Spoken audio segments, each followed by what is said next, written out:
and I. What do we have to lose?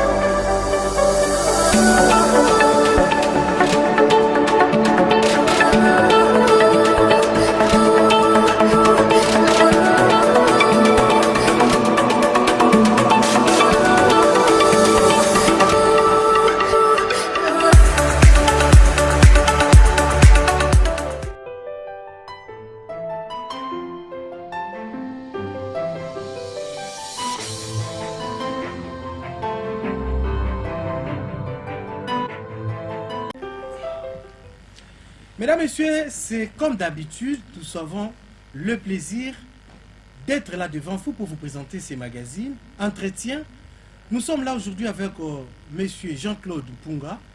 Ce n'est pas pour sa première fois, mais je crois bien que c'est pour sa deuxième fois. Avec lui, nous allons analyser l'actualité politique et sociale. Nous allons commencer avec les élections. Quid de l'évolution? Est-ce au moment où nous sommes, là où nous sommes aujourd'hui, le processus va bon train? Il va analyser, faire ses analyses. Et nous allons essayer de parler de l'équipe de campagne de M. Félix Tshisekedi. Eh bien, l'équipe est déjà là. Donc, M. Félix, il est aussi candidat, mais il n'a pas encore déposé sa candidature. Les uns et les autres se demandent, est-ce ce n'est pas tôt déjà d'annoncer l'équipe de campagne? Nous allons analyser ça avec Monsieur Jean-Claude qui est ici sur ce plateau.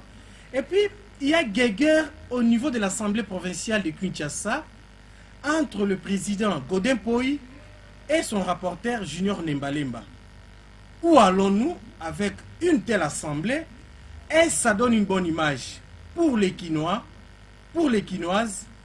Nous allons réfléchir avec notre invité qui est sur ce plateau. Et puis à la fin, nous allons essayer de parler de son parti politique qui est le mouvement de solidarité pour le changement. Et pourquoi pas chiter aussi avec son regroupement qui venait d'organiser un conclave dans lequel il y a eu quand même des décisions qui sont prises. C'est avec M. Jean-Claude que nous allons analyser ensemble et chiter avec son parti politique. Mais je vous rappelle ici, M. Jean-Claude, il est aussi candidat député national. Mais retenez avec moi, ce n'est pas encore le moment de campagne. Monsieur Jean-Claude, je sais que le numéro est sorti, hein?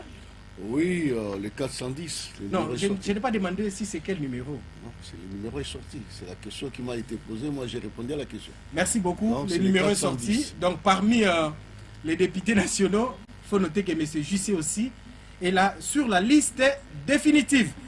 Merci, M. JC, de répondre une fois de plus pour notre invitation. Commençons directement pour le commencement.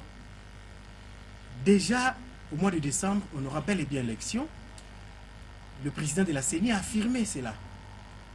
Est-ce l'évolution, comme vous voyez aujourd'hui, vous êtes analyste politique, acteur politique avéré, et puis politologue de formation, pas de moindre. L'évolution aujourd'hui du processus, pourriez-vous nous dire si ça va bon train ou bien il y a encore des couacs? Non, effectivement, comme vous le dites, le président de la centrale électorale, la CENI, M. Denis Kadima, venait de nous dire que voilà, et au 20 décembre, nous aurons l'élection. Donc ce n'est pas par le fait de Kadima, c'est d'abord une obligation constitutionnelle. Donc la constitution de notre pays prévoit qu'à chaque 5 ans, nous devons avoir un cycle électoral.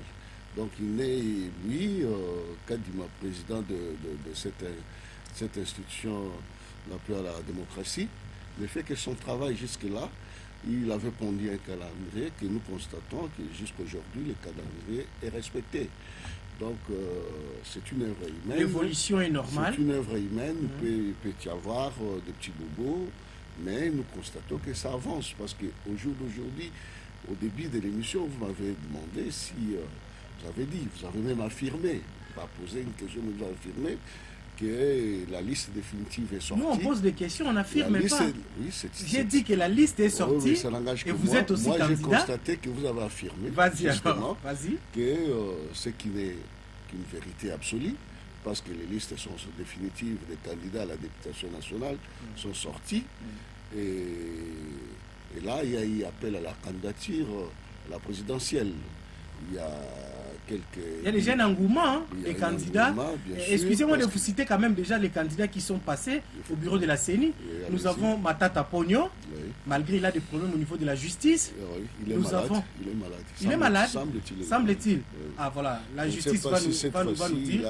il a été encore empoisonné. ou J'ai pas, fini de mais citer nous les noms, vous allez nous continuer votre Nous avons analyse. constaté que lors de l'audience passée, Il n'était pas là. Il n'était pas là et on a pondu une lettre médicale signée par 3 médecins.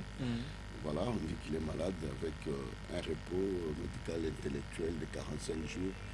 Bon, on dit- Mais Matata Pogno aussi, ce n'est pas le moindre. Hein. Moindre ou pas, on constate que c'est un malade. Donc on ne voit pas comment les Congolais vont se choisir un président malade. Nous avons Constant Moutamba, Oui, un jeune que j'apprécie bien, oui. vous le connaissez aussi. Oui, je le connais. Nous avons Rex Kazadi, Oui, ça, c'est une candidature pour rire. c'est une candidature pour rire. Oui, oui, pour faire rire les oiseaux. Comment ça? Ouais. Rex, qui connaît Rex dans ce pays? Si on doit connaître Rex, on connaît que Rex a tapé Tchalamouane.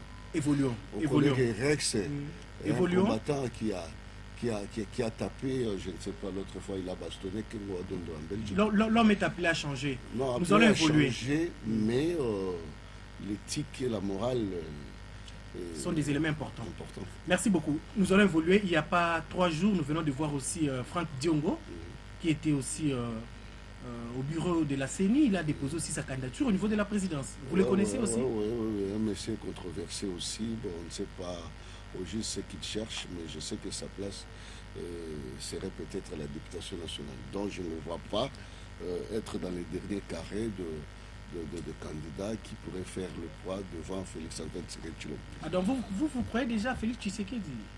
Mais c'est le champion. Voilà, on va évoluer. C'est votre champion à vous, monsieur Jean-Claude. Le champion des Congolais. Voilà, ça engage que Un grand vous. nombre, de la majorité même des Congolais. Voilà, ça engage que vous. On parle du processus électoral.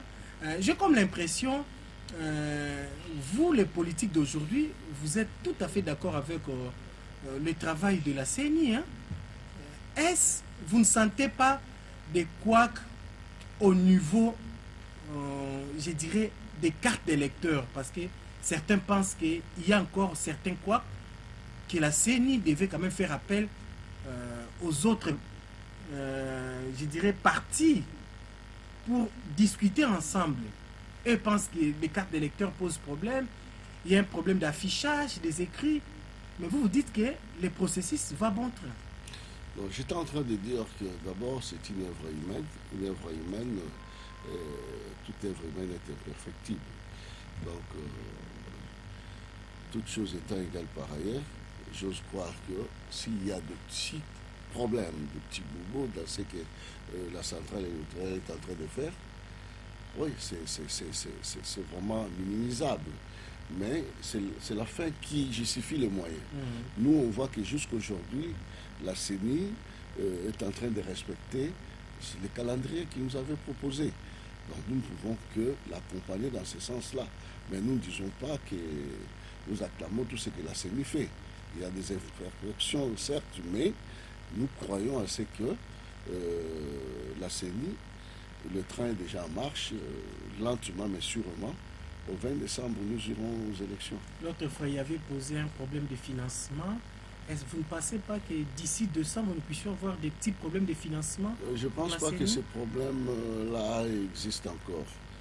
Parce que nous avons suivi tous le ministre des Finances, Nicolas Kazadi, qui a dit, voire même lui-même le président Kadima a accepté qu'il y ait déjà un décaissement et il ne reste plus grand-chose. Donc le gouvernement, même le président l'a dit, du haut de tribune de la 118e session des Nations Unies, pour dire que voilà, au 20, nous organisons les élections, un financement à 100% congolais, du gouvernement congolais. Donc je ne vois pas de problème. Donc nous, ce que nous avons à faire, c'est quoi? C'est une compétition appelée par la CENI qui l'organise. Nous autres, comme des équipes engagées à cette compétition, à nous de nous préparer à attendre les sifflets, les coups d'envoi. Hein? Constater si l'arbitre est sur le terrain avec le ballon, nous allons nous mettre en ordre utile pour jouer au match. Donc nous ne pouvons pas commencer à tenir des discours tels que, voilà, il n'y aura pas élection, il n'y aura pas... Non, nous savons qu'il y aura élection, nous nous préparons. Par contre, il y a de ceux-là qui ne se préparent pas aux élections. Ils ne se préparent pas, ils préparent la contestation. Qui continuent de réclamer le dialogue. Qui continuent à réclamer le dialogue. Mais c'était un rêve. Chacun, tout le monde est libre de rêver. Ils ne peuvent que continuer à rêver parce qu'ils savent qu'ils n'ont pas préparé les élections, ils n'ont pas d'assises. Il y a des gens qui ont des partis qui ne sont même pas implantés sur toute l'étendue de la République, tout en connaissant très bien que la circonscription électorale d'un candidat président de la République, c'est toute l'étendue du territoire national. Figurez-vous, nous avons 26 provinces et 145 territoires. Donc il y a des gens qui ne sont connus que devant leurs parcelles. Alors quelqu'un comme ça, il vous dit qu'il est candidat président de la République, mais c'est un rêve mal calculé et de mesurer même. Est-ce qu'aujourd'hui, ça ne vous dérange pas que nous puissions avoir plus de 10 000 candidats au niveau de la députation nationale? Moi, ça ne me dérange pas du tout. C'est la démocratie que nous avons acceptée tous. On a voulu une démocratie... pour un poste de 500 personnes? Non, c'est le pluralisme politique que nous avons choisi. C'est la liberté de se créer des partis politiques pour concourir au suffrage. On crée un parti politique ou pas? Parce qu'aujourd'hui, on avoisine déjà 1000 partis politiques. Et chaque parti politique a comme mission principale de conquérir le pouvoir. Et pour conquérir le pouvoir, on fait quoi? On va aux élections. Est-ce que cela ne posera pas un problème à la nation par rapport à d'autres secteurs, à la l'allure où nous allons dans notre façon de faire ou bien de voir la politique? C'est vrai, c'est là où moi j'en appelle à la législature qui vient d'apporter des réformes conséquentes. Exact. Parce que dans d'autres dossiers, dès que vous vous présentez aux élections législatives et que vous n'êtes pas élu, vous n'avez pas de candidats, vous n'avez pas de députés, vous êtes appelés à disparaître. Donc là, nous finirons par avoir des grands groupes, des grands courants de pensée, 2 ou 3, où on peut avoir des sociodémocrates d'un côté, des libéraux et des centristes. À ce moment-là, ça sera une bonne vie politique. Mais ici, là, c'est le désordre, tout le monde veut être appelé président d'un parti, mais un parti qui n'était planté peut-être que dans sa parcelle ou dans son village. Voilà. Donc tout ça, ça ne marche pas. Pour clore avec ces sujets concernant les élections, si on vous demandait, M. Jusset, Jean-Claude, de dire un mot à la CENI, qu'est-ce que vous allez dire à la CENI, à ce bureau avec le président Kadima, pour que nous puissions avoir des élections apaisées et crédibles? Non, tout ce que je peux demander à la CENI, c'est de remplir loyalement sa mission, la mission pour laquelle elle a été mise en place, notamment d'organiser des élections libres et transparentes, ajouter tout ce que vous voulez. Mais l'essentiel est qu'au 20 décembre, qu'on nous organise des scrutins où on saura qui pourrait avoir maintenant ce mandat pour parler au nom du peuple. Parce qu'aujourd'hui, abusivement, tout le monde parle au nom du peuple. Sans mandat. Une parenthèse, parce que vous êtes politologue de formation, quel bilan faites-vous avec ce Parlement qui est déjà fait mandat? Un Parlement est jugé sur base de nombre de propositions et de lois votées pendant toute une législature. Mais si, au regard de ce que nous avons vécu, et ça laisse à désirer. Donc je peux aujourd'hui, sans peur d'être contredit, dire que le bilan de cette législature finissante est vraiment médiocre. Médiocre? Ah oui, médiocre. J'ai reçu ici plus de 10 invités. Il y en a 6, 7, 8 qui ont dit presque la même chose que vous, que ce Parlement n'a pas vraiment bien fait son travail. C'est un Parlement où il y avait beaucoup de théâtre, où il y avait des gens, excusez-moi les termes, chers téléspectateurs, des gens moins intelligents qui pensaient qu'à leur vie et non au peuple qui leur avait donné mandat. Ah, mais c'est là où j'interpelle le peuple, justement, qui est détenteur de ce mandat. Il doit savoir à qui donner un mandat. Ce n'est pas celui qui vient vous vendre le vent ou qui vient vous donner un polo, casquette, de pagne, de bassin, voire même de fonds de commerce. C'est pas celui-là qui vous... Donc, quelqu'un qui vient demander votre suffrage, poser-lui la question de savoir s'il est élu, qu'est-ce qu'il va apporter? Mon cher, j'ai du mal à comprendre que quelqu'un vient demander le suffrage de population et ne sait même pas quel est le rôle d'un député. Donc pour lui, le rôle d'un député, c'est distribuer des bassins, des biscuits, des bonbons aux enfants et aller réparer le mur d'une école et amener des bancs et des tableaux et tout ça. Non, c'est pas ça le rôle d'un député. Donc on devrait commencer par là. Et aussi, on devrait revoir notre loi électorale. Parce que c'est la loi qui détermine tout. Lorsque la loi n'est pas bonne, tout ce qui s'ensuit, c'est n'importe quoi. Donc là, je pense que cette fois-ci, moi je ne dirais pas que ceux qui étaient là n'étaient pas intelligents, mais je dirais peut-être que la majorité... Non, pas tous, hein. Il faut dire la majorité n'ont pas pu faire leur travail à la hauteur. C'est ce que c'est comme dans un sac d'orange, lorsque vous mettez une orange pourrie...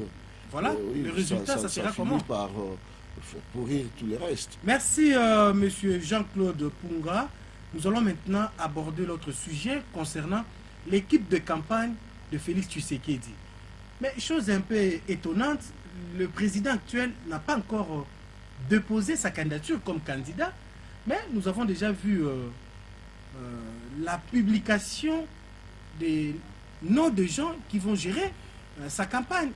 Est-ce, pensez-vous, je suis en train d'analyser à haute voix, pensez-vous que c'est une erreur ou bien c'est une façon juste de faire croire aux gens, comme il est président, il est libre déjà de faire, ou bien de sortir, de mettre en place sa campagne, ces gens pour la campagne? Il n'y a ni erreur, ni quelque chose... ce n'est pas précipité. Non, il n'y a ni erreur, ni quelque chose dans ce sens-là. Laisse-moi m'expliquer. Voilà, vas-y. Je pense que ce que nous avons vu tous sur la toile, dans les réseaux sociaux, on peut qualifier ça de fake news. Ça, je l'ai dit et j'assure. Parce qu'il y avait contradiction avec le secrétaire général de l'UDPS. Même le tweet du secrétaire général de l'UDPS, c'est aussi un faux. Parce que vous verrez vers la fin, on vous dit que le président nommerait le moment venu son équipe de campagne par ordonnance, ce qui est aberrant. Donc, une équipe de campagne d'un président de la République, d'un candidat président de la République, n'est pas nommé par ordonnance parce que c'est pas légal. Oui. Vous comprenez? C'est pas constitutionnel. Le président ne peut prendre une ordonnance qui est dans le cadre de ce qu'il est comme institution président de la République dans ses prérogatives constitutionnelles. Or là, ça rentre dans le cadre d'un fait privé. Donc on ne peut pas prendre une ordonnance dans ce cadre-là, ce qui est déjà faux. Deuxième fait que je relève, il suffit seulement de voir cette liste-là. Les gens qui ont pondu ces chiffons, ils avaient quelque chose dans leur tête pour manipuler les gens, ramenant encore les gens qui n'ont pas l'analyse facile pour dire que voilà, le président n'a choisi que les gens d'un coin, d'une région linguistique. On parle du Kasaï. Hein? Voilà. La plupart des gens qui sont sur cette liste-là, qui circulent sur la toile, sont des Kasaïens. Or, le président de la République, même son cabinet, sachant que le président est candidat aux élections présidentielles, donc de la République démocratique du Congo, quoi de plus normal que cette équipe soit vraiment représentative. Exact. Et de trois, le président est à la tête d'un méga regroupement, plateforme qu'on appelle aujourd'hui Union Sacrée. Union Sacrée est dirigée par un collège. Il y a des chefs même de corps. Parce que ceux qui dirigent l'Union Sacrée aujourd'hui, vous avez Bahati qui est président du Sénat, vous avez Mbosso qui est président de l'Assemblée nationale, vous avez Samalou Konde qui est Premier ministre, et vous avez les autres comme Jean-Pierre Vital Bemba, Kamere, Jean-Pierre Kamere et Bemba, tout ça. Augustin Kabouya. Augustin Kabouya. Comment voulez-vous que quelqu'un, à la fin, on a vu, celui qui a signé, c'est François Mamba. Alors, dans ce collège-là, même si on peut l'appeler ainsi, hein, quel est le rôle que François Mamba peut jouer ou joue au jour d'aujourd'hui? Donc vous constatez déjà que c'est faux. Donc c'est faux. Le président lui-même n'a même pas encore déposé sa candidature et c'est comme si on mettait la charrue devant le bœuf et on présente déjà une équipe de campagne, ce qui est faux. Donc le président lui-même, sa candidature n'est même pas encore avalisée par sa famille politique. Vous comprenez que tout ça, c'est de la manipulation, c'est de la fausseté. On cherche tout simplement à jeter un discrédit sur le chef de l'État et qui n'est pas dans des trucs là que je peux appeler de basse besogne, dans des débats de caniveaux inutiles. Le moment venu, le président présentera son équipe de campagne et d'ailleurs quelques noms déjà sont connus. Vous savez, les gens qui vont battre la campagne d'un candidat président de la République, la plupart ceux des leaders politiques qui ont de l'ancrage là où ils sont. Quand vous voyez Bahati, quand il va descendre à Bukavu, quand Kamere va descendre à Bukavu, vous verrez Jean-Pierre Bemba aller dans le Grand Équateur et les autres dans les Grands Kasaï et consorts. C'est ça la force de la campagne d'un président de la République. On ne va pas confier l'équipe de la campagne d'un président de la République à un groupe restreint de son cabinet. Ça ne se fait jamais. Voilà, c'est bien dit, mesdames, messieurs. Il faut se méfier par rapport à tout ce qui circule sur la toile dans des réseaux sociaux parce qu'il y a aussi des fausses informations. Et beaucoup, nous allons évoluer, nous allons prendre cette fois-ci la guerre qui se passe au niveau de l'Assemblée provinciale de Kinshasa entre le président de cette organisation, de cette institution, Godin Poi, et son rapporteur Junior Nembalemba. Monsieur Jussé, ce qui nous dérange un peu, l'Assemblée provinciale, c'est une grande institution des Quinois et Quinoises. Mais à chaque fois qu'il y a guerre, vous ne pensez pas que les Quinoises et Quinois ne savent pas comprendre comment ces gens-là vont faire un travail de qualité pour contrôler le gouvernorat provincial pendant qu'eux-mêmes ne s'attendent pas. Il n'y a pas longtemps, Godin Poi a été même mis à côté, rétabli il n'y a pas longtemps. Lui et le gouverneur de la ville, le courant ne se passait pas. Il y avait quelques arrangements que j'appelle toujours des faussetés. Mais aujourd'hui, voilà encore, le même problème se répète au sein de l'Assemblée provinciale. Est-ce, on peut dire qu'il y a un peu l'amateurisme ou bien il y a l'enfantillage dans cette Assemblée? Excusez-moi les termes. En fait, moi, des fois, je me sens un peu gêné de parler de ce que vous avez et vous continuez à appeler guerre. Parce qu'on ne gère pas les institutions de tout un pays par des sauts d'humeur de gens.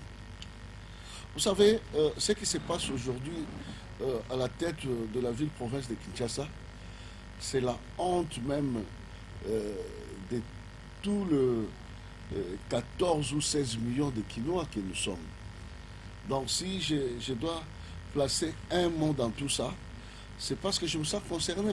Je suis Quinois. Vous êtes Quinois, oui. Vous vivez à Kinshasa. Oui, je suis moi-même malheureusement géré par ces gens qui font la honte de cette ville-province. Mais en fait, les problèmes, c'est lesquels?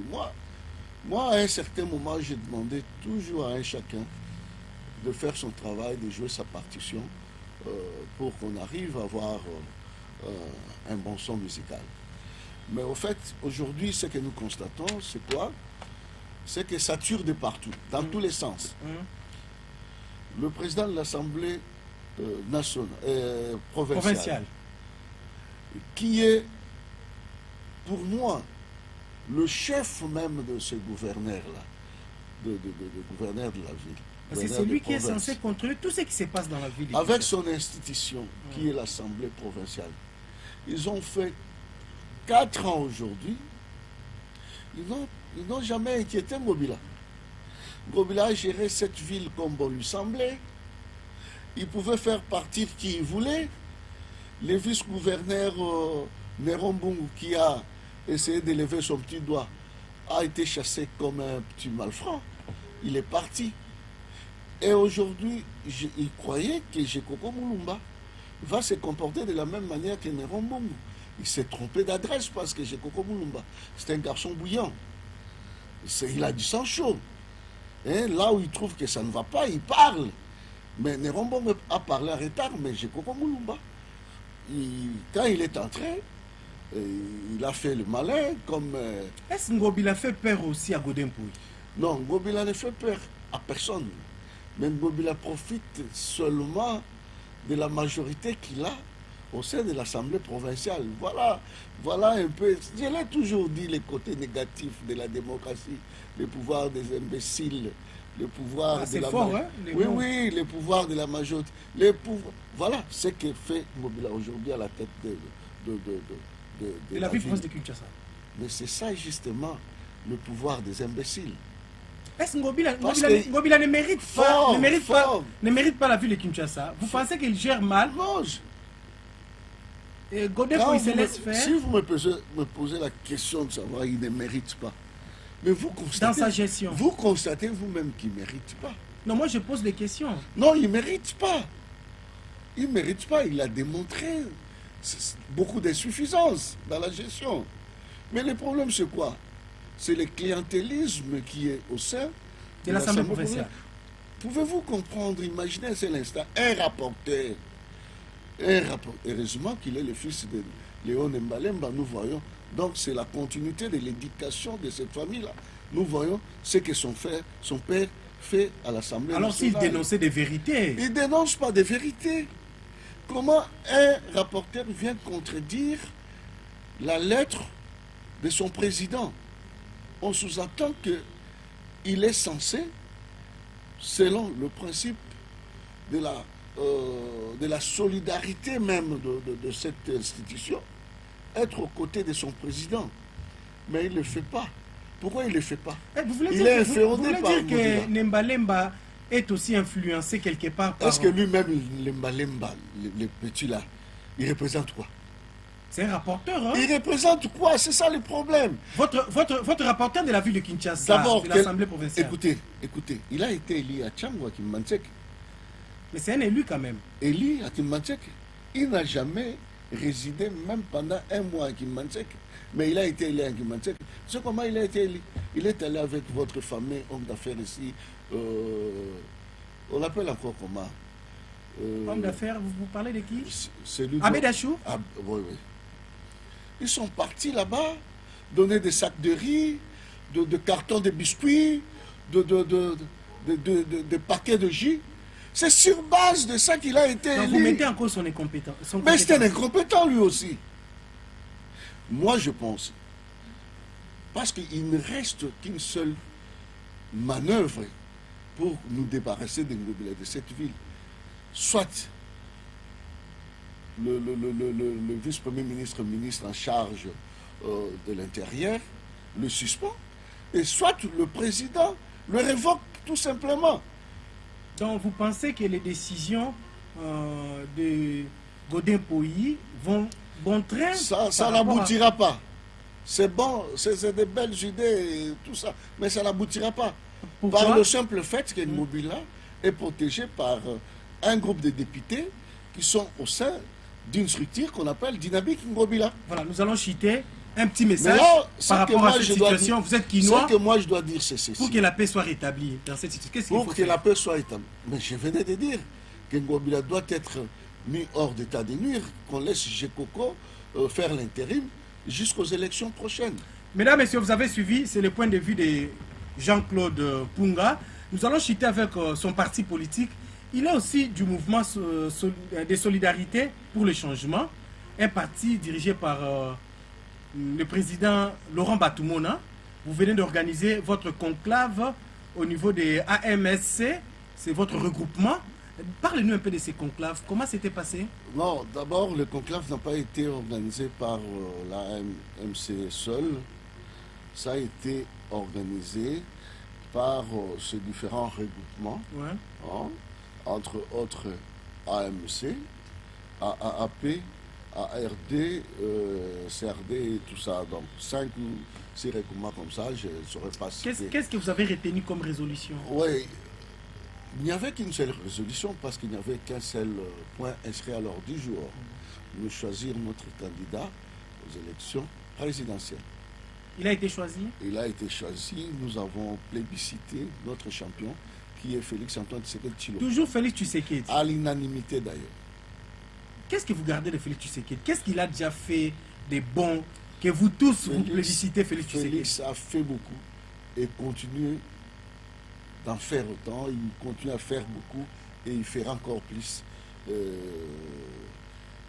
d'ici là, en 2024, quand il va prêter serment pour la seconde fois. Vous verrez. On ne chante pas la victoire avant la guerre. Hein? Non, non. Mais, Félix sera face à Franck Diongo, il sera face à Matata Pogno. Vous croyez que ce sont des moindres? Aujourd'hui, Barcelone joue contre Vecleb. Bien que je suis Veclibien, je vais m'hasarder à donner Vecleb gagnant, remporter le match. Non, je ne le dirai pas au nom du réalisme. Donc le réalisme est là, en face de Félix Tshisekedi. C'est des poids mouches. Vraiment des poids mouches. Je ne vois pas quelqu'un qui peut faire face à Félix. Ça, on le dit, sans peur d'être contredit, on n'est pas fanatique. Vous applaudissez beaucoup pour Félix. Lui-même, il avait dit, il ne faut pas applaudir, mais plutôt... On ne l'applaudit pas. Et d'ailleurs, nous ne sommes pas nés de ce mot-là, des applaudisseurs. Mais on voit la réalité en face. Là où Félix a trouvé ce pays, là où il a tiré, il continue à l'amener. Et nous pensons que d'ici 2030, ce pays va atteindre son point. Et certains pensent que son bilan est négatif. Je dis certains. Nous sommes en démocratie. Nous sommes en démocratie. On ne va pas demander à tout le monde de voir vers là où eux, un aveugle voit autre chose, ne peut voir que l'obscurité. Nous avons fini l'émission. Un message. Attention avec le message des campagnes. Parce qu'au moment opportun, je rappelle que vous allez revenir encore ici pour les messages des campagnes. Hein. Un message pour l'éveil des consciences des Congolais. Un message pour votre parti politique. Ce n'est pas un message de campagne, mais juste un message d'éveil des consciences. Vas-y. Les Congolais, parce que nous avons choisi la démocratie et le mode, le moindre mal d'entre tous les 4 modes d'acquisition au pouvoir. Nous, on a choisi le moindre mal qui est l'élection. Donc, nous avons choisi les élections comme mode d'acquisition du pouvoir et d'accession au pouvoir. Qui vote? C'est le peuple, c'est la population. Donc, nous ne pouvons que demander à ces populations d'ouvrir l'œil et les bons, de se choisir des bons dirigeants parce que ça dépend de leur vie. Si vous choisissez un mauvais candidat député, une fois l'hémicycle, il ne produira rien et c'est vous qui allez en pâtir. Donc, tout ce que nous pouvons leur dire, c'est de garder confiance en nous autres, pas moi seul. Nous sommes nombreux. Hein? Nous sommes nombreux parce que tout le monde n'est pas médiocre. Nous sommes nombreux. Même parmi ceux qui ont travaillé dans la législature passée, il y a quand même quelques-uns qui ont excellé. Un député disait, avec cette législature, on n'aura pas la chance de rester même à 10% au niveau de l'Assemblée nationale. Il a raison, moi je descendrai même jusqu'à 5%. Sérieux? Sérieux? Mesdames, messieurs, ça n'est fini.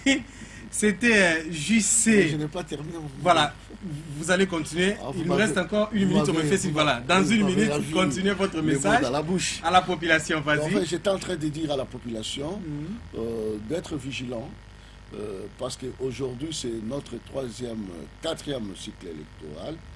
Ils doivent faire de bons choix. Ne choisissez pas quelqu'un parce qu'il vous a apporté un t-shirt, il vous a apporté un bol de riz. Cela risquerait et tout ça. d'être un message de campagne. Hein? Non, ce n'est pas un message de campagne, c'est Voilà. un message de sensibilisation Voilà. et d'éveil de conscience. Mais ne touchez pas les autres. Alors, je ne touche personne. Voilà. Et mon message est vraiment impersonnel. Je n'attaque personne. Mais si je ne le fais pas, c'est comme si je n'assistais pas un peuple en danger. Non.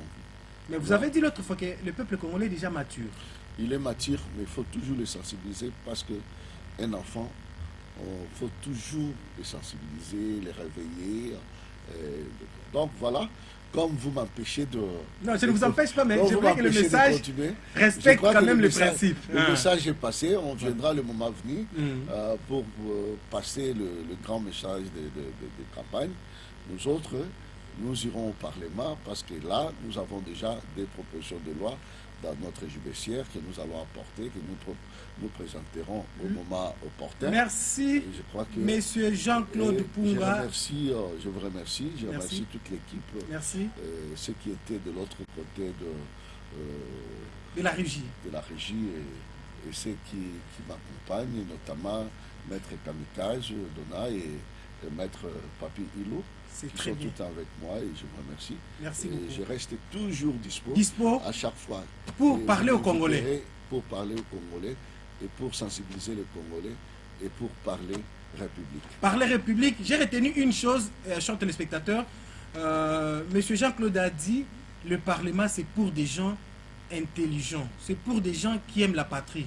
Alors cette fois-ci, ça ne sera pas facile. Même nous, journalistes, nous allons sensibiliser la population pour faire un bon choix. On ne laissera pas la place à n'importe qui pour aller siéger à l'hémicycle du Palais du Peuple. Et même au niveau du Sénat. Là, vraiment, cette fois-ci, nous allons faire ce travail. Il faut des gens Le Sénat, réfléchis. c'est la chambre des sages. Voilà, il faut des gens Mais qu'est-ce que réfléchis, nous voyons là-bas? des gens qui vont amener ces pays au-delà. La RDC, c'est un géant. Alors, on ne peut pas continuer à dormir. Il faut que les géants se relèvent pour changer les choses. Ça en est fini. Monsieur Jean-Claude, merci infiniment parce que vous êtes toujours dispo pour parler République, comme vous avez dit. C'est Ça en moi est qui vous fini remercie. ici. Ça en est fini ici, chers téléspectateurs. On se retrouve prochainement pour un nouveau numéro. D'ici là, portez-vous bien. Que Dieu bénisse Le Congo. la RDC. Merci. Merci beaucoup. Merci beaucoup. Merci.